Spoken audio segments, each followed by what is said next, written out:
हमारे साथ इस समय सोनीपत के एसपी जशनदीप सिंह जी मौजूद हैं। सर, कल जो है किसानों ने देर रात एक प्रेस कॉन्फ्रेंस की और एक युवक को पेश किया जिसने बड़े संगीन आरोप लगाए, खासतौर पर सोनीपत पुलिस पे, कि उसे विशेष तौर पे किसान आंदोलन में गड़बड़ी फैलाने के लिए भेजा गया है। और एक राई थाना पड़ता है आपके एरिया में, वहाँ पे ये दावा करा कि कोई प्रदीप नाम के एसएचओ हैं, उन्होंने विशेष तौर पे उससे जो है ये काम सौंपा है और इसके एवज में 10,000 रुपये देने का उसको वादा करा है। तो कल रात को फिर किसानों ने उस लड़के को आपके हैंडओवर भी कर दिया। अभी तक की जो पुलिस जांच हुई है सर, उसमें क्या बात सामने आई? इस युवक की पहचान योगेश रावत के नाम से हुई है, जो कि यहीं का न्यू जीवन नगर का रहने वाला, 21 साल इसकी उम्र है, 9वीं तक पढ़ा हुआ है और पहले ये कुंडली क्षेत्र के अंदर एक इंडस्ट्रियल यूनिट में काम करता था और आजकल ये बेरोज़गार है। इसमें जो एलिगेशंस लगाए थे उसमें हमारी अभी तक की जांच के अंदर उनकी पुष्टि नहीं हो पाई और ना ही इसका किसी और के साथ, ख़ास तौर पे पहले तो हमारे कोई एसएचओ प्रदीप नाम से कोई भी हमारे ज़िले में भी नहीं पोस्टेड और राई थाने के अंदर कोई मुलाजम भी प्रदीप नाम से नहीं पोस्टेड। और जो इन्होंने एलिगेशंस लगाए थे कि इनके द्वारा कुछ और बंदों के, इसके साथियों द्वारा आर्म्स सप्लाई किए जा रहे हैं और इस आंदोलन को डिसरप्शन करने की कोशिश की जा रही है, तो इसमें कोई अभी तक इसकी कोई वेरिफिकेशन के अंदर कोई भी पुष्टि नहीं हो पाई। और सर, इसने कई आरोप इस तरीके से लगाए कि 4 फोटो दिए गए थे मंच पे, 4 नेताओं को, जो किसान नेता उनको गोली मारने के लिए बोला गया था। इसने बोला था कि इसके साथ 10 और लोग हैं, जिसमें 2 लड़कियां भी शामिल हैं, लड़कियों के नाम भी लिए थे। इसके अलावा सर, इसने और भी बहुत चीज़ें बोली कि पीछे जो जाट आंदोलन हुआ है उसमें भी इसने हिस्सा लिया था गड़बड़ी फैलाने के लिए, और अभी जो करनाल में सीएम की जो रैली थी उसमें भी जो है इसको काम दिया गया था डिसरप्शन का।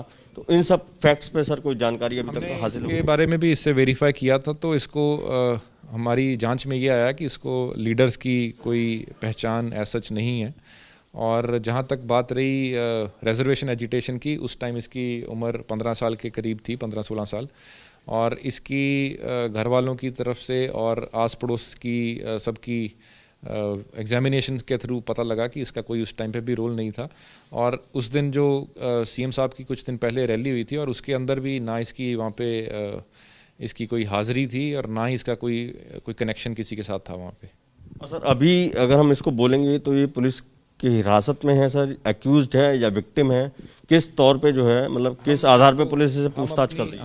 हमने एक स्पेशल एक इंक्वायरी टीम कॉन्स्टिट्यूट कर रखी है डीएसपी विपिन काद्यान के अंडर, और जिसमें एसएचओ कुंडली और साथ में इंस्पेक्टर सीआईए इंचार्ज हैं हमारे, और वो इसको अपनी इंक्वायरी के अंदर एग्जामिन कर रहे हैं। तो ये he is not in police custody. और सर, इसमें यह भी है कि कल जो कॉन्फ्रेंस में इसने बोला वो एक अलग बात थी, आज भी एक वीडियो वायरल हुआ है जिसमें जो है ये एक नया दावा कर रहा है और ये बोल रहा है कि किसानों ने इसके साथ मारपीट की, 2-3 दिन ने उसको बंधक बना के रखा और इस शर्त पे छोड़ना उन्होंने तय किया कि जब वो उसको जो भी बोलेंगे वो प्रेस के सामने बोले, और जो फिर कल उसने सब कुछ प्रेस कॉन्फ्रेंस में बोला है।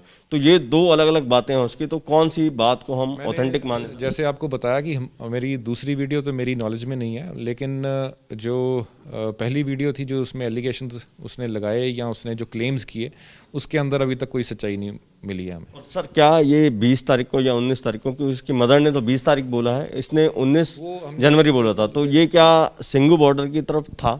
ये इसको मतलब खुद ही कंफ्यूज स्टेट में था, लेकिन ये अदरवाइज़ हमने जब पूरी सबसे एग्जामिनेशन की, ये उस दिन जिस दिन पकड़ा गया, किस किस को मिला, किस किस से ऐसी बात हुई, तो उसमें यही पाया गया ये 20 तारीख को वहाँ पे पकड़ा गया था और 20 तारीख को ये वहाँ पे गया था, दिल्ली गया था।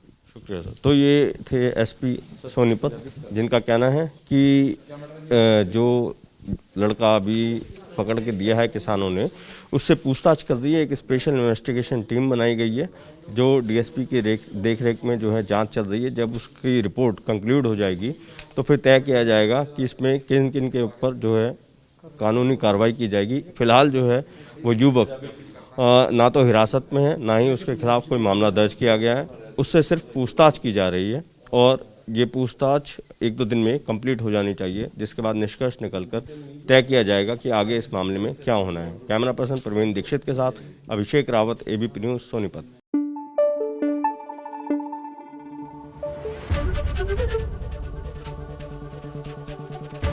Thank you. एबीपी न्यूज आपको रखे आगे।